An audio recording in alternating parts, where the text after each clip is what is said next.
Look, it's 23rd MAB and we home, man. Let's cook. Hey, man, look, so today, no, I said so today, we got us a new banger for you boys out there, man. We got Chicks Move, salute the Chicks Move. Kendrick Lamar breaks down the Not Like Us song and denies being angry after the Drake beef. I want to hear more about this in detail, man. We're going to go ahead and check this out real quick. Like button, sub button. Let's get straight into it. Let's go. I know Chiggs is in here recording this. By the way, I mentioned this in my previous videos. There's a fly in here. I can't kill this nigga, man. This nigga's like the Terminator. I tried everything. This nigga. Kid Smooth in here, right? So whatever you say, don't see him flying around. Let him be great, bro. Whatever you say, Chid's gonna be on YouTube with it, man. Kendrick Lamar is now doing interviews as he sat down with Harper's Bazaar magazine. But obviously there has to be a little bit of a wrinkle with everything that Kendrick Lamar does. So this interview, even though it was for this magazine, it was done at the request of Kendrick by SZA. They get into mental health and motivation, and Kendrick says his actions are not motivated by anger, but understands that love and war both deserve to be acknowledged. Yep. Not that they represent him, but he acknowledges that they both need to exist in the world. And of course, he would be asked about Drake and Not Like Us, and he would give his definition of what it means to him. What's up, y'all? It's your man Talkless World reporting for the Chick Smooth channel. We got to talk about this. SZA didn't waste any time. As soon as they sat down, she starts off saying, I want to ask you about your mental health. Do you feel like you suffer from mental illness or experience it ever? Or do you just feel like you're in a multitude of feelings and you're not putting a label on it? Kendrick would say, I grew up with that term. I was hearing it when I was 5 or 6 years old. So you identify with it, but not as it? Then he says, my whole thing is, it's all experience. I some shit on a record and identify with a moment, and then I don't identify with it anymore. That's just growth for me. All that shit is subjective. Then SZA says, it's giving self-therapy, which Kendrick replies, I think it's going back to my inner child, right? I was trying to understand myself, trying to find people I could relate to, how to identify myself outside myself. It sounds crazy to a lot of people. I really can see myself out of my body. When I do that, I have no judgment towards it. It's too many eyes on me to not remove myself. That shit is scary to anybody else. Which SZA focuses on and asks, are you scared? And he See, I like the fact that SZA's doing an interview because it's like, I know they're part of TDE. Well, not Kendrick, but I'm sure it's like more of a sister-brother relationship. So he was able to be more comfortable around SZA and answer questions that he probably wouldn't answer if it wasn't SZA, right? Instead of just having a random reporter or journalist come in and ask him a bunch of random questions. But it's like, I'm not going to open up to you because I don't know you. But with SZA, he can open up more, be a little bit more vulnerable, and express himself without being judged by some random ass journalist. So this was good. Her even asking, "Are you scared?" was a great follow-up question by SZA. Great follow-up question, because I was like previously when he was talking, I was thinking like maybe he was scared, so he was trying to relate to somebody outside of who he was. Growing up in Compton, I'm an LA nigga. Growing up in that area, I'm sure was scary every day. So you know, you trying to find somebody you can relate to and you know, just trying to find an escape in a sense. But yeah, not bad. would say no, because I've learned that I can't identify with my performances on stage. I can't hold my true whole identity to that person who's on stage. Because if I did, that means I would judge every movement, every time I mess up a lyric, every time I'm off key. It's too much to deal with. So I have to have a distance between the performer and the person I close my eyes and look at the ceiling with. I had to develop that tough skin at like 16 or 17 years old, not knowing it was not only for my career, but for myself. It's mentally ill for sure. And then the conversation gets a little more spiritual as before asking about God, SZA asks, have you done ayahuasca? And Kendrick says no, which she then replies to surprise saying, what? I wonder how you're arriving at all these conclusions. I want to talk to you about your spiritual practices. How many spiritual practices contribute to your day-to-day? SZA is asking some good-ass questions. Some good-ass questions. Not bad, SZA. I honestly, not bad at all. She's doing a great job. He says, all day, every day. She says, all day is ceremony? And Kendrick gets personal saying, ain't no BS, ain't no cliche, but I literally talk to God. Like, it's to a point where I'll be starting to think I'm going crazy. But then he has to remind me, no, this is really me. Well, if that's true, and he does talk to God every day, how was Drake ever gonna win a rap battle against God? Drake said 20 versus 1, but I guess he missed a very important person. But Kendrick will continue. My early morning practice is that I have to run. When I started running, that's where I started to understand. There was this threshold of pain in the spirituality for me. I remember my shins was aching and I was like, I got 1 mile to go. Then I get whispers and downloads and start talking about shit that I want to know about. And next thing I'm 3 miles in, 4 miles in. I wake up and do it every day. She says, loss of self, you have to break yourself. And he replied, I have to. See, that's interesting. It's almost like a form of discipline, self-love.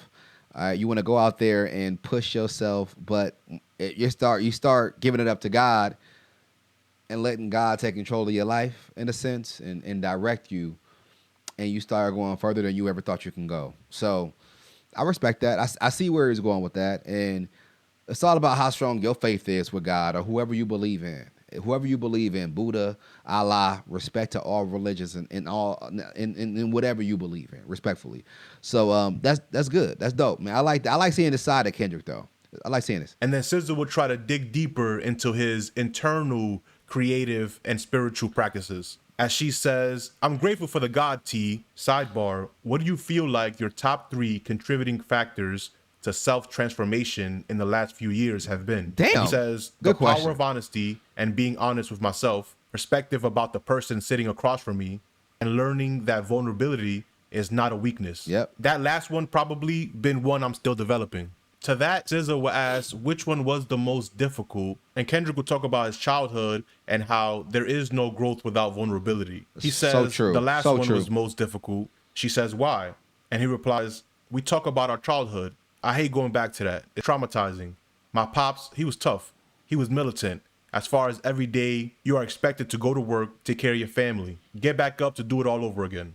Being a man type shit, right? And he never showed no weakness. He never showed any emotion that could garner a one-up from the person sitting across from him. And I learned to experience that, not knowing I had them same traits, right? But for what I do, there is certainly no growth without vulnerability. Facts. If I understood the power of vulnerability earlier, I could have had more depth and more reach to the guys that was around me in the neighborhood coming up. Yeah. You know, our parents, they never had these outlets to express themselves the way they wanted to. I've always looked at us as somewhat of a beacon of hope for them. I've always wanted to know, how does your mom feel about your self-expression? He would ask SZA. SZA will give a story about how her mom grew up and how SZA was able to give her mom freedom through her music. And Kendrick said, you did give her freedom. SZA says, and she gave it to me. But she would turn that right into, when was the last time you cried? When was the first time you cried? And Kendrick would say, I would say the last time I cried was probably on Mr. Morale, on the Mother I Sober record. It was deep for me. SZA would ask, that was a would you say deep-ass you've done song. more crying recently Deep-ass. than you have in your life? He said, now? Yeah, I have to. She said, it's cleansing. And he would reply, it might be easier for you though, which SZA replies to, I cry all the time. I'm gonna cry right now because that's just beautiful.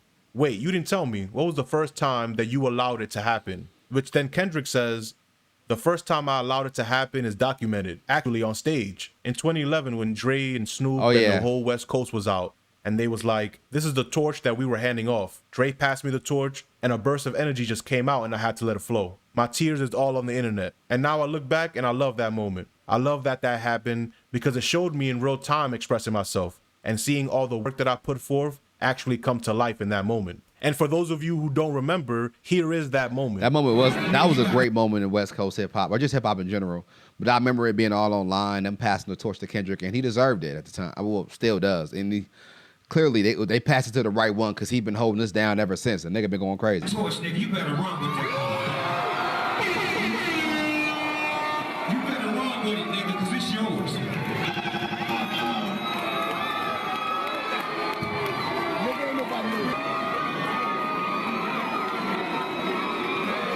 We got Warren G, Corrupt, The Game. We got everybody up there. I love that.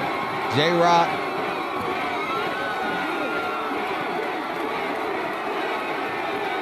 And it's, you're around the homie, so you ain't trying to cry too much. So he trying to hold it in. Oh, you know what I'm saying? You're around the homie, so you trying to be cool and shit. It's hard trying to, you know what I'm saying? It's hard trying to hold that in though. That real nigga tear, it's hard trying to hold that in. And but it's good. It is cleansing. Just crying and letting things out sometimes. It's extremely cleansing. And it's needed at times. And right here, I'm sure he was filled with emotions, surrounded by his peers and the legends of the game, hip hop, Corrupt, Snoop, Dre, Game, all these legends around you telling you that it's your time to hold the West down.